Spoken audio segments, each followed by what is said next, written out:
Think of eating out Chinese cuisine in India, and Yo China is a name that will definitely pop up in your mind. Today we will scan Moods Hospitality, the group which owns the Yo China chain of quick service restaurants in India and is also entering the fine dining domain with Dimsum brothers.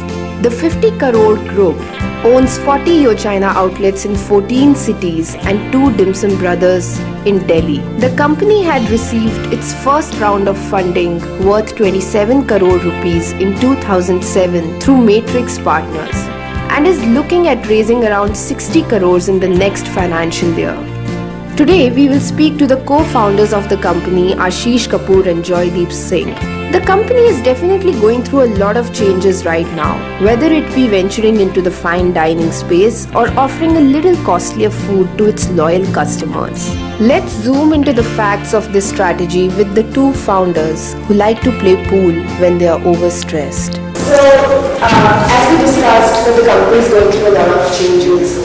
Joy, why don't you take us through the whole plan and Ashish you do? But what is the idea behind it that Yo China is entering into this whole new concept with a little costlier food and even alcohol? Is it that the whole fast food chain is not as profitable in India? What's the whole idea behind it? So we have 40 outlets nationally of Yo China, and the first Yo China cafe has come up in DLF Mall, Saket. And the reason why Yo China Cafe is because it has a bar, it has a better menu, and better ambience. That's what the need of the hour is. The initial tagline of Yo China was Chinese food, Chinese prices, and now it's chilled out Chinese. And the menu, the design, everything has come up with Ashish's help and international travel. Also, we have an expat chef, so he's made great dishes which come on the table piping hot. And I feel, Ashish, the plan for Yo China Cafe is another 10 outlets in... Like Joy said, it's about catering to the aspirational youth, and Delhi NCR is a market which, like the rest of India, is very young, and Yo China has always been a young brand. So the cafe just takes it up one level and says, what's trendy, what's aspirational, let's lead the way rather than follow the change. So is the whole idea, entering into malls, or will you be looking at standalone outlets also? Which is the better area of investment if you look at the market right now? I think it's wherever the crowd is. If there are certain real estate options where malls do very well, there are certain real estates where high street markets like GK Connaught Place do very well. So I think it's less about malls versus high streets. It's more about where you wish to be, in which part of Delhi NCR, and then getting that real estate mix right. So which parts are you looking at? Well, presently what we want to do is cluster Delhi with at least 5 Yo China cafes. Okay. Now what does cluster mean? Cluster is if you have one Yo China cafe in DLF Mall, Saket, the next one would be maybe in GK2, one in maybe Khan Market, one in CP. So covering the entire South Delhi would be the next 5 outlets, and then go to probably North Delhi, have one close to the university because of because the target is youth. Okay. And from there on, maybe hit Mumbai.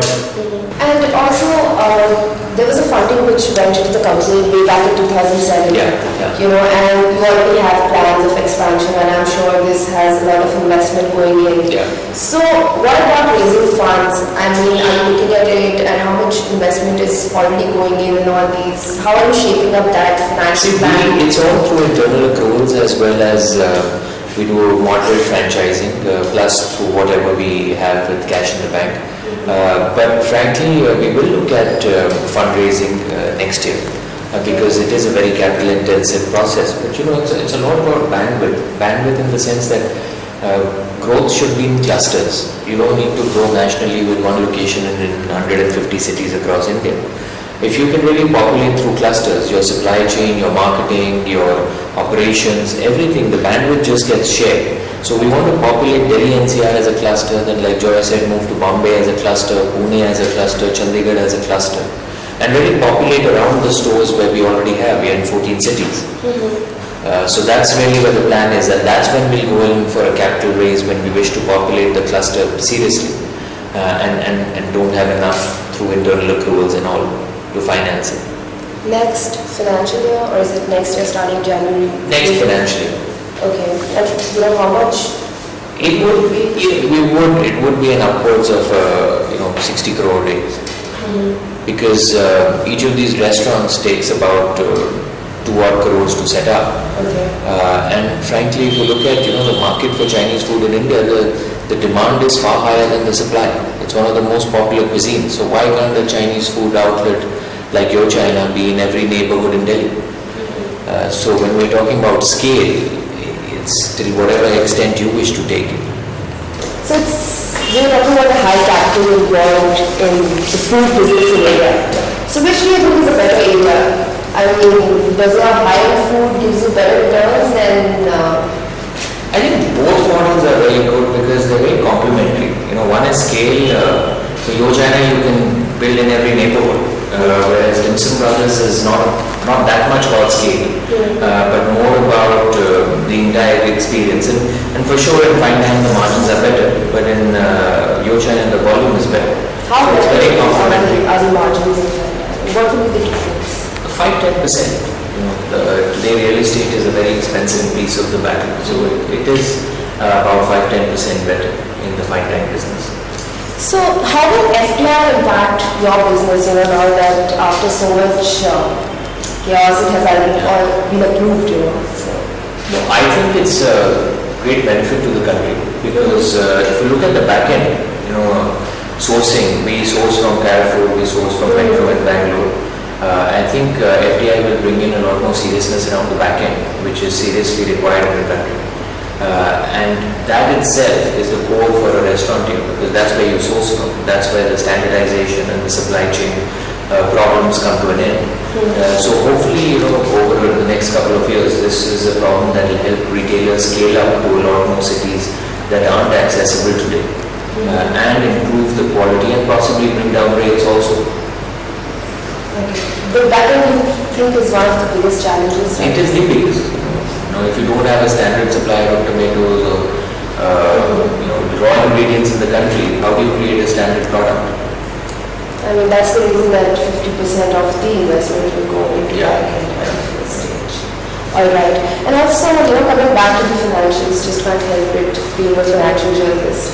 Are you also looking at an IPO sometime soon? I mean, how are you looking at providing liquidity to your investors? How is that going to happen? Two IPOs have happened in the food sector, which is very good for the sector, two IPOs. But IPOs is really a requirement when you tap into a much larger fund size. Today, frankly, through private equity investments, through franchising, through internal accruals, the need for capital is met. And I think when there is a much larger play on the need of capital, for sure, the IPO market will be tapped. But you've got to have a genuine reason to go in for it. And right now we're all having fun. So we tap it as and when the need arises. Also when I look back, like around 5-6 years back, when you started with the competition from burgers and other Chinese restaurants, but gradually there's been a different chain altogether when we are seeing fine dining Chinese restaurants like Dimsum in China and even the Monk. Are you trying to get into that with Dimsum Brothers? Are you trying to get into that league which will, how No, absolutely. See, with Yo China, the concept was about catering to the masses and casual dining. With Dimsum Brothers, it's all about fine dining. So and the consumers are very different. And the categories are very different, but we understand Chinese as a cuisine. We understood what made it click in the casual dining segment, and we said, let's give great food. Let's have a differentiated niche product, which is why Dimsum. We have the largest variety of Dimsum, all handcrafted, expat chef, and we said, let's in the fine dine category, let's build in fun. And let's create an offering which stands out from the rest of great Chinese outlets as a different offering, but for the niche, cultivated, fine dine class. And that's worked really well for us.